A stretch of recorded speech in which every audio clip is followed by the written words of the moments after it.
ஹெச்பிஎன்சி வச்சு நமக்கு சுகருடைய காம்ப்ளிகேஷன்ஸ் வருமா வராதா?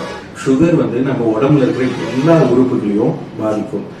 உதாரணத்துக்கு கண்ணை பாதிக்கும், கிட்னியை பாதிக்கும், ஹார்ட்டை பாதிக்கும், நரம்பை பாதிக்கும், கால் எரிச்சல் ஏற்படும்.